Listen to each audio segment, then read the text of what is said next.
In this video, we will discuss the chapter Production Function or Theory of Production, Laws of Returns, Law of Variable Proportion, and Law of Returns to Scale.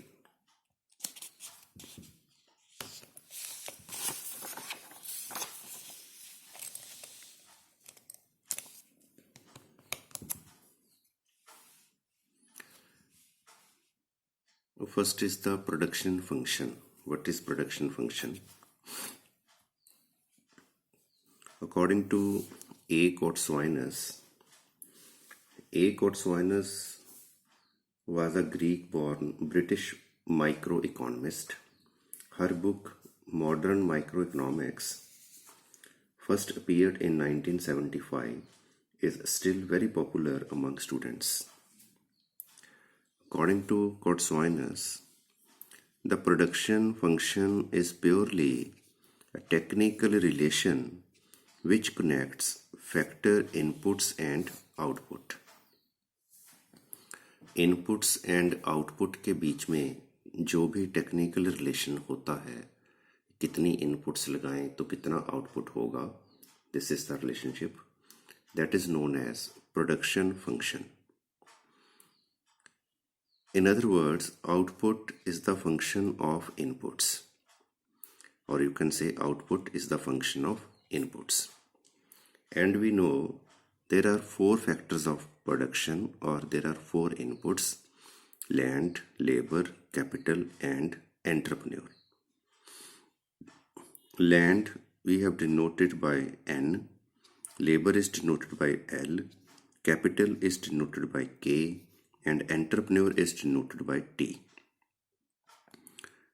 So कोई भी आप product लो, कोई अपने घर में आप देखो कितनी चीज़ें हैं, आपके सामने कितनी चीज़ें हैं, आपके आसपास कितनी चीज़ें हैं. In all these products there are four inputs: land, labor, capital, and entrepreneur. तो ये क्या होती है, लैंड क्या होती है? Land is the natural factor of production, तभी हमने इसको एन के साथ लिखा है, नेचुरल फैक्टर ऑफ प्रोडक्शन. जैसे फॉर एग्जांपल कोई टेबल है, वुडन टेबल है, तो उस टेबल में जो वुड है वो नेचर ने दी है हमें, that is land in that table. And similarly कोई और आइटम है, जैसे सपोज कोई फैन है, सीलिंग फैन है, तो उसमें जो आयरन स्टील है, आयरन हमें आयरन माइन ने दिया है, तो वो भी हमें नेचर ने दिया है, आयरन. कपड़ा है, कोई पैंट है, शर्ट है, टॉवल है, उसमें जो कॉटन है वो कॉटन हमें एग्रीकल्चर से आई है, वो हमें नेचर ने ग्रो करके दी है, तो वो नेचुरल प्रोडक्ट है, उसमें लगा हुआ लैंड. एंड ये जो अर्थ है, फिजिकल लैंड, जमीन, दैट इज आल्सो लैंड, क्योंकि वो भी हमें नेचर ने दी है. तो नेचुरल फैक्टर ऑफ प्रोडक्शन जितने भी हैं, माइंस हैं, फॉरेस्ट है, वाटर है, या लैंड सरफेस है, these are the natural factors of production. हर एक चीज़ में नेचुरल फैक्टर होते हैं.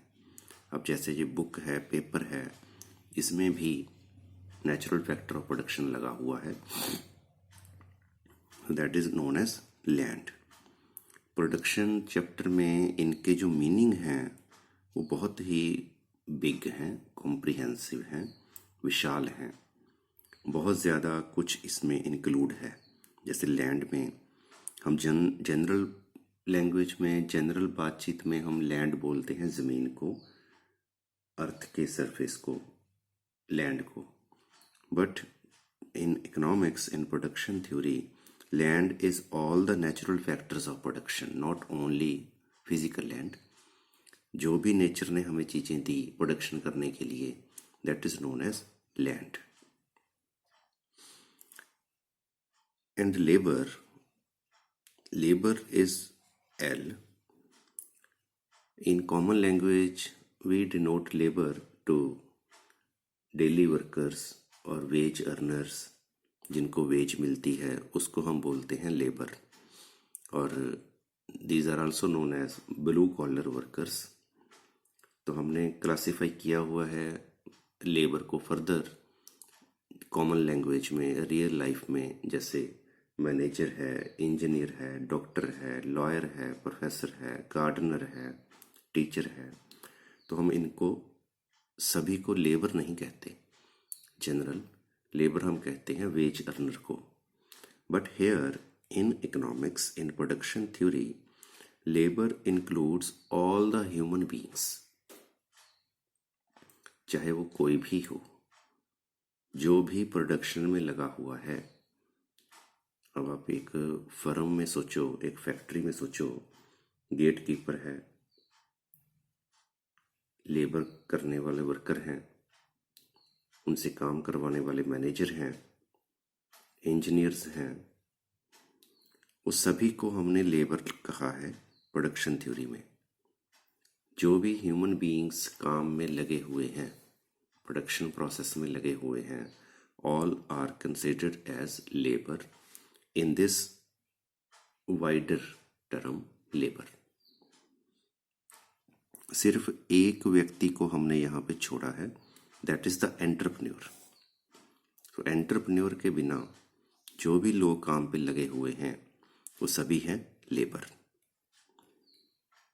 तो ये इनके जो मीनिंग है, बहुत बड़े बड़े मीनिंग है प्रोडक्शन थ्योरी में। What is capital? लैंड, जैसे हमने देखा, land includes all the natural factors of production. Capital includes all the man made factors of production. जो भी प्रोडक्शन करने के लिए ह्यूमन बीइंग्स ने एसेट्स बनाए, टूल्स बनाए, प्रोडक्शन करने के लिए मशीनरी बनाई, वो सभी कैपिटल है। फॉर एग्जांपल, जैसे हम टेबल की बात कर रहे हैं, तो वुड को काटने के लिए हमने सॉ बनाया, आरी बनाई, वो जो आरा है, सॉ है, दैट इज कैपिटल। टेबल को जोड़ने के लिए हमने हैमर बनाया, hammer is the capital. Nails pins बनाए, दैट इज कैपिटल। पॉलिश करने के लिए ब्रश बनाया, दैट इज कैपिटल। तो कैपिटल भी एक बहुत ही बिग मीनिंग वाला वर्ड है यहाँ पर, और जनरल पर्पस में हम, जनरल बोलचाल में हम बोल देते हैं capital is the money, currency, पैसा, कैपिटल है। वो भी कैपिटल है, दैट इज आल्सो कैपिटल। क्योंकि जो मनी है, करेंसी है, वो भी हमें नेचर ने नहीं बना के दी। कैपिटल भी मैन मेड ही है, पैसा भी मैन मेड ही है। हमने अपनी ट्रांजैक्शंस को इजी करने के लिए, बेटर करने के लिए, एफिशिएंट करने के लिए मनी बनाई। मनी के दो रूप बनाए, फिजिकल करेंसी जिसको हम कहते हैं नोट्स एंड कॉइन्स, तो वो भी ट्रांजैक्शन करने के लिए ह्यूमन बीइंग ने बनाए, तो दैट इज आल्सो कैपिटल। तो यहाँ पर कैपिटल का जो मीनिंग है वो सभी फैक्टर हैं जो ह्यूमन बीइंग ने बनाए हैं आउटपुट करने के लिए।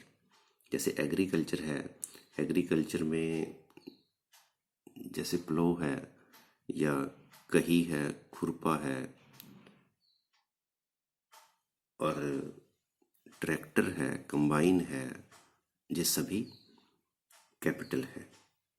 जो भी प्रोडक्शन टूल्स हैं, प्लायर है, वो सभी कैपिटल हैं क्योंकि वो ह्यूमन बीइंग ने बनाए हैं।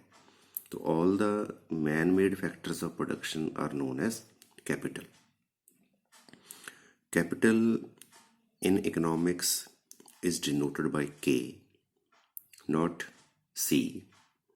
हम इसको सी से नहीं लिखते, वो इसलिए नहीं लिखते सी से, because in economics C is denoted by C represents cost in microeconomics.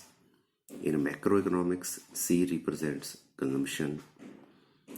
तो माइक्रो में सी को हम कॉस्ट के लिए लिखते हैं, कॉस्ट के लिए यूज़ करते हैं। तो यहाँ पर हम इसको के से लिखते हैं माइक्रो इकोनॉमिक्स में जनरली। वैसे तो हम किसी भी वर्ड को कोई भी सिंबल दे सकते हैं, इतना हार्ड एंड फास्ट रूल नहीं है। बट जनरल जो आप बुक्स में देखोगे, ज़्यादा बुक्स में देखोगे, N is for land because of the natural resource, L is for labour, K is for capital. तो किसी भी आउटपुट में ये तीन चीज़ें आपको मिल जाएंगी। जैसे कोई टेबल की बात हम कर रहे हैं, टेबल में नेचुरल वुड लेबर ने बनाया, कैपिटल उसके जो टूल्स हैं बनाने के लिए। Know what is the entrepreneur, who is the entrepreneur. अब कोई भी प्रोडक्ट आपने बनाना हो, कोई भी प्रोडक्शन आपने करना हो, तो आपको ये तीनों चीज़ें इकट्ठी चाहिए। अकेली लैंड आउटपुट नहीं कर पाएगी, अकेली लेबर आउटपुट नहीं कर पाएगी, अकेली कैपिटल आउटपुट नहीं कर पाएगी। तो जब भी आपको कुछ प्रोड्यूस करना हो, you need all these three inputs. तीनों चीज़ें इकट्ठी चाहिए और इसी को हम कहते हैं जॉइंट डिमांड। प्रोडक्शन करने के लिए हमें फैक्टर्स तीनों इकट्ठे चाहिए, तो इनपुट्स की जो डिमांड होती है वो हमेशा जॉइंट डिमांड ही होती है। तो इन तीनों को इकट्ठे करके आउटपुट करने का जो काम है वो करते हैं एंटरप्रेन्योर। जो एंटरप्रेन्योर हैं वो लैंड को बाय करते हैं, लेबर को बाय करते हैं, कैपिटल को बाय करते हैं, इन तीनों से फिर आउटपुट करवाते हैं। उस आउटपुट को वो सेल करते हैं, सेल करके फिर वो अपने प्रॉफिट अर्न करते हैं। तो एंटरप्रेन्योर के पास दिमाग है, एबिलिटी है, स्किल है, टेक्नोलॉजी है, जिस वजह से ये इन तीनों से आउटपुट करवा के इन तीनों को इनकी बनती प्राइस, लैंड की प्राइस रेंट, लेबर की प्राइस वेजेस, कैपिटल की प्राइस इंटरेस्ट, वो दे देते हैं और इनको अपने लिए भी कुछ बचा लेते हैं, that is known as profit. तो ये इनकी स्किल है, एबिलिटी है एंटरप्रेन्योर की।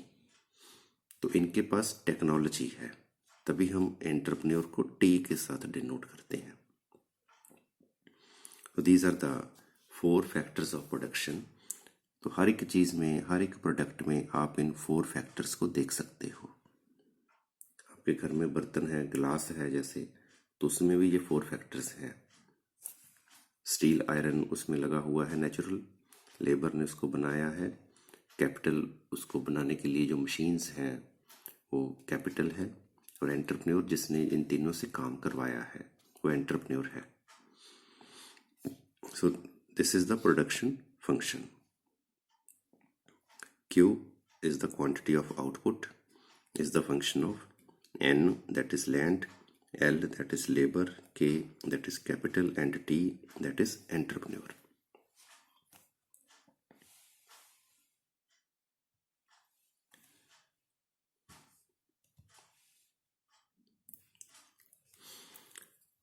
Now what is fixed factor and what is variable factor? Fixed factor of production is a factor that cannot be changed as the level of output changes. अब suppose हमारी firm है, हमारी firm में जो सारे inputs लगे हुए हैं, काम चल रहा है, प्रोडक्शन हो रहा है। वी वांट मोर प्रोडक्शन, हम ज़्यादा प्रोडक्शन करना चाहते हैं। अब ज़्यादा प्रोडक्शन करने के लिए अगर हम सभी इनपुट्स को बढ़ा सकते हैं, suppose they are known as the variable factors of production. तो variable factors of production is a factor that can be changed. तो जिसको हम बढ़ा सकते हैं आउटपुट बढ़ाने के टाइम, उसको हम कहते हैं वेरिएबल फैक्टर ऑफ प्रोडक्शन, और जिसको हम नहीं बढ़ा सकते उसको कहते हैं फिक्स्ड फैक्टर ऑफ प्रोडक्शन। तो अपने आउटपुट ज़्यादा करने के लिए अगर आप सपोज लैंड को नहीं बढ़ा सकते, कैपिटल को नहीं बढ़ा सकते, it means land and capital are the fixed factors, अगर आप लेबर को बढ़ा सकते हो then it is variable factor, और अगर आप सभी फैक्टर्स को बढ़ा सकते हो then all are variable factors. तो it depends upon the period of time कि क्या आप फैक्टर्स को बढ़ा सकते हो या नहीं बढ़ा सकते। अवेलेबिलिटी के ऊपर डिपेंड करता है, फैक्टर की अवेलेबिलिटी के ऊपर, क्या आप बढ़ा सकते हो या नहीं बढ़ा सकते फैक्टर्स को। तो इसी बेस पे प्रोडक्शन थ्योरी में, इकोनॉमिक्स थ्योरी में दो टाइम हैं, short period and long period, short run and long run. The short run is defined as the period in which at least one factor of production is fixed. Thus, the output can be increased only by changing the variable inputs. Short period हम किसको कहते हैं? जब production में output को बढ़ाने के लिए आप सभी फैक्टर्स को ना बढ़ा पाओ, एक फैक्टर फिक्स हो, दो फिक्स हो, तीन फिक्स हो, चार में से चाहे एक ही फिक्स हो, तो हम कहेंगे short period. On the contrary, long run is defined as the period in which all factors of production are variable. तो अगर सभी फैक्टर वेरिएबल हैं, सभी को हम बढ़ा सकते हैं, that is the long run. तो short run and long run in production theory is not related to watch time, जो घड़ी वाला टाइम है, डे, मंथ, ईयर, उसके साथ इसका रिलेशन नहीं है। इसका रिलेशन है कि क्या सभी फैक्टर्स को हम बढ़ा सकते हैं या नहीं। अगर हम सभी फैक्टर्स को बढ़ा सकते हैं then it is long run. अगर हम एक भी फैक्टर को फिक्स मान लें, बाकी सबको बढ़ा सकते हों, तो है शॉर्ट रन। तो शॉर्ट रन में एक फैक्टर भी फिक्स हो सकता है, दो भी फिक्स हो सकते हैं, तीन भी फिक्स हो सकते हैं, बट लॉन्ग रन में कोई भी फैक्टर फिक्स नहीं होता, सभी को हम चेंज कर सकते हैं।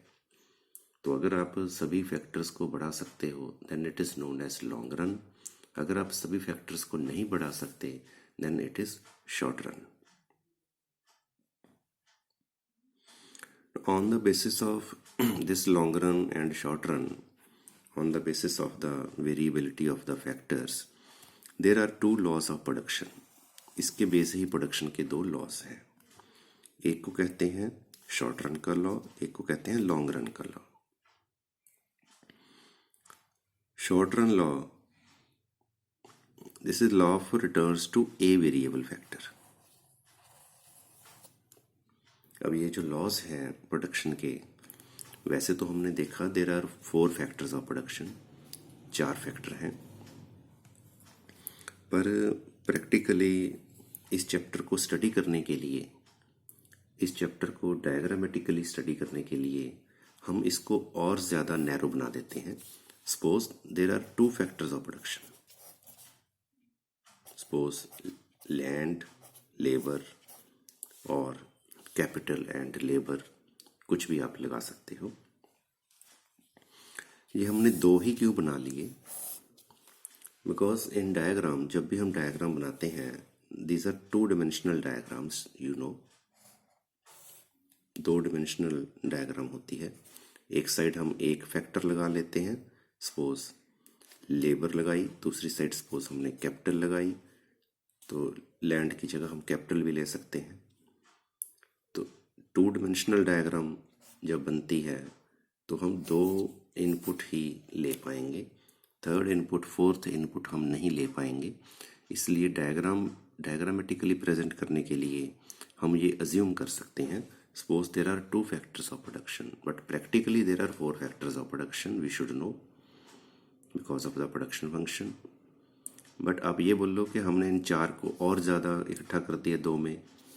आप ये बोल सकते हो कि हमने लेबर एंड टेक्नोलॉजी को एक में कर दिया, लैंड एंड कैपिटल को एक में कर दिया। तो ऐसे करके जैसे भी आप समझ पाओ इसको, पर हमारा जो पर्पस है वो ये है कि प्रैक्टिकली इनपुट्स 2 नहीं हैं, प्रैक्टिकली 4 हैं, 4 फैक्टर्स हैं। बट इसको समझने के लिए, लॉस को डायग्रामेटिकली बनाने के लिए, 2 डायमेंशन डायग्राम बनाने के लिए हमने अज्यूम कर लिया suppose there are 2 factors of production. तो अगर हम इनको 2 फैक्टर्स को मान के चलें, एक सपोज हमने लेबर लगा ली, एक सपोज हमने कैपिटल लगा ली, तो आउटपुट हम बढ़ाएंगे। आउटपुट बढ़ाने के लिए अगर हम सपोज कैपिटल को नहीं बढ़ा सकते, कैपिटल इज फिक्स्ड, सिर्फ लेबर को बढ़ा सकते हैं, तो हम लिख रहे हैं law of returns to a variable factor. A means दोनों में से एक। इसको रिटर्न्स क्यों कहते हैं, लॉ ऑफ रिटर्न्स? इसको लॉ ऑफ प्रोडक्शन भी कह सकते हैं, लॉ ऑफ आउटपुट भी कह सकते हैं। रिटर्न मीन्स जब आप मशीन में इनपुट्स डालते हो तो रिटर्न में आपको क्या मिलता है, आउटपुट। इसलिए हम आउटपुट की जगह रिटर्न वर्ड भी यूज कर लेते हैं। Law of returns to a variable factor, in this sentence a word is very important. A variable factor means एक वेरिएबल फैक्टर है, दूसरा फिक्स है। तो हमारी फैक्ट्री चल रही है, मशीन चल रही है, सपोज फैक्ट्री वर्किंग है, हम ज़्यादा आउटपुट करना चाहते हैं। ज़्यादा आउटपुट करने के लिए हम उसी मशीन के ऊपर और लेबर को बढ़ा रहे हैं, और वेरिएबल इनपुट्स हैं, रॉ मटेरियल है और चीज़ें हैं, उनको बढ़ा रहे हैं। तो आउटपुट कैसे बढ़ेगा? अगर हम एक फैक्टर फिक्स के ऊपर एक वेरिएबल फैक्टर को इंक्रीज करें तो आउटपुट कैसे बढ़ता है, that is the law of return. Production का रूल क्या है, प्रोडक्शन का नियम क्या है, तो कैसे आउटपुट बढ़ता है। ये शॉर्ट रन का लॉ है। शॉर्ट रन का लॉ क्यों हम कहते हैं इसको, क्योंकि एक फैक्टर फिक्स है। हमारे शॉर्ट रन की डेफिनेशन ही वही होती है जहाँ पर एटलीस्ट 1 फैक्टर फिक्स हो। तो अगर एक फैक्टर फिक्स है, अगर हम सभी फैक्टर को नहीं बढ़ा पा रहे, इट मीन्स शॉर्ट रन। तो जब आउटपुट बढ़ाने के लिए हम एक फैक्टर को बढ़ाएंगे, इट मीन्स हमारे लिए है short run. It is also known as law of variable proportions. इसको वेरिएबल प्रोपोर्शंस भी कहते हैं, लॉ ऑफ वेरिएबल प्रोपोर्शंस। इसका क्या मतलब है वेरिएबल प्रोपोर्शन का? वेरिएबल होता है चेंज होते रहना, प्रोपोर्शन है कोई 2 चीज़ों का प्रोपोर्शन। हम यहाँ ले रहे हैं लेबर एंड कैपिटल का प्रोपोर्शन। फॉर एग्जांपल, हम लेबर लगाएं 1 और कैपिटल लगाएं 2, तो जो लेबर कैपिटल का प्रोपोर्शन है, अगर हम इसका प्रोपोर्शन बनाएं लेबर अपॉन कैपिटल, तो ये बन गया 1/2, और यू कैन से 0.5।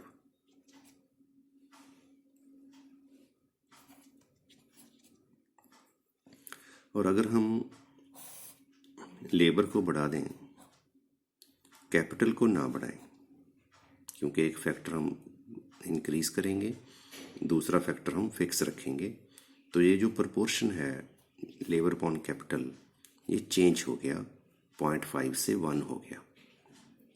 तो ये प्रोपोर्शन चेंज हो गया, देखो, इसलिए हम कहते हैं वेरिएबल प्रोपोर्शन। जब हम एक फैक्टर को बढ़ाएंगे, दूसरा फिक्स रखेंगे, तो जो इनपुट्स का प्रोपोर्शन है वो चेंज हो जाएगा। इसलिए हम कहते हैं प्रोपोर्शन इज वेरिएबल। तो this is the law of variable proportion. जब हम वेरिएबल प्रोपोर्शन की बात करें, it means it is a short run law. तो हम कुछ फैक्टर इंक्रीज कर रहे हैं, कुछ फैक्टर्स को फिक्स रख रहे हैं। सो एक तो ये लॉ है प्रोडक्शन का कि एक फिक्स फैक्टर के ऊपर जब हम वेरिएबल फैक्टर बढ़ाएंगे तो आउटपुट कैसे बढ़ेगा, तो प्रोडक्शन के लॉ के अकॉर्डिंग कैसे बढ़ेगा, ये हम नेक्स्ट वीडियो में स्टडी करेंगे। सेकंड लॉ है law of returns to all variable factors.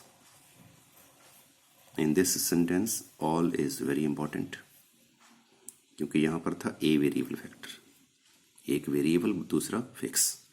यहाँ पर हम सभी को वेरिएबल बनाएंगे। Suppose labour and capital both are variable, दोनों को हम इक्वल क्वांटिटी में बढ़ाएंगे। जैसे अगर हम लेबर को डबल कर देंगे तो कैपिटल को भी हम डबल कर देंगे, तो उससे इस केस में जो प्रोपोर्शन है लेबर कैपिटल का वो सेम रहेगा, वो वेरिएबल नहीं बनेगा। तो जब हम सभी फैक्टर्स को बढ़ाएंगे, प्रैक्टिकली आप सोचो, हम लैंड को, लेबर को, कैपिटल को, सभी फैक्टर्स को बढ़ा रहे हैं।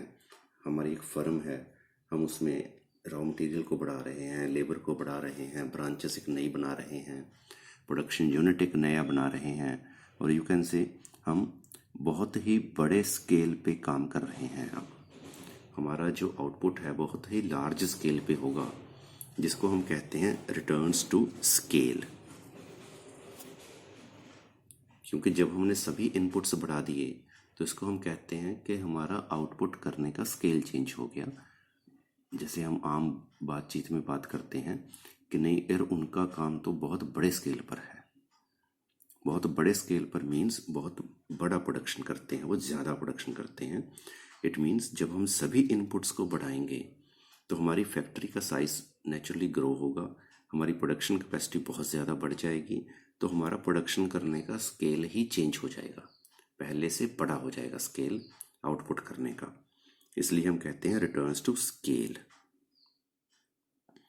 And when we increase all the inputs it means long run. जैसे हमने ऊपर देखा शॉर्ट रन, लॉन्ग रन की डेफिनेशन। तो लॉन्ग रन कहते ही उसको हैं जब हम सभी इनपुट्स को चेंज कर पाएं। इसलिए ये जो ऑल फैक्टर्स की रिटर्न का लॉ है ये लॉन्ग रन का लॉ है। एक फैक्टर की रिटर्न का जो लॉ है वो शॉर्ट रन है। एक फैक्टर चेंज करेंगे तो प्रोपोर्शन चेंज होगा, इसलिए इसका नाम है वेरिएबल प्रोपोर्शन। सभी फैक्टर चेंज करेंगे तो बड़े स्केल पे आउटपुट होगा, इसलिए इसका नाम है रिटर्न्स टू स्केल। तो जब हम सभी फैक्टर्स को इंक्रीज करते हैं तो आउटपुट कैसे बढ़ता है according to law of production, ये इस हेडिंग में हम स्टडी करेंगे। तो एक फैक्टर इनपुट चेंज करके आउटपुट कैसे बढ़ेगा ये अलग लॉ है, सभी इनपुट्स चेंज करके आउटपुट कैसे बढ़ेगा ये अलग लॉ है। तो दोनों अपने आप में पूरे एक्सप्लेन करने वाले पॉइंट हैं कि प्रोडक्शन कैसे बढ़ता है, जिनको हम फिर नेक्स्ट वीडियो में स्टडी करेंगे। तो if you want to understand the complete production theory, then must watch all the parts of videos on production theory. So thank you, thanks for watching this video.